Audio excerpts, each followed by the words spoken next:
The Lost Highway. As I drove down the deserted highway, the GPS led me further and further away from civilization.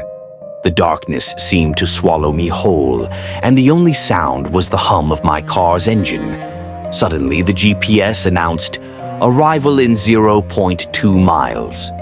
But as I looked around, I saw nothing but an endless expanse of woods. A chill ran down my spine. I pulled over and got out of the car, calling out into the darkness, "Hello? Is anyone there?"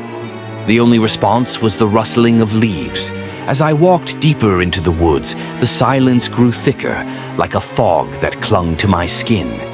I stumbled upon an old, decrepit gas station, the sign creaking in the wind. I pushed open the creaky door and stepped inside. The air was thick with the stench of rot and decay. I fumbled for my flashlight and turned it on, casting flickering shadows on the walls. That's when I saw it, an old logbook filled with handwritten entries.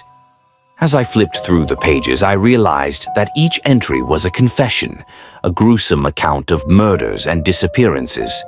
The last entry was dated the day before, and it described a driver who had stopped at this very gas station. My heart racing, I realized that I was the next victim. Suddenly, I heard footsteps outside, heavy and deliberate. The door creaked open and a figure loomed in the entrance. I tried to scream, but my voice was frozen in my throat. The figure began to move closer, its presence filling the room with an unspeakable horror. I knew I was doomed. And then, everything went black. When I came to, I was back in my car, parked on the side of the road. The GPS was still announcing directions, but the voice was different, menacing. I knew then that I was trapped in a living nightmare, forever doomed to drive the lost highway.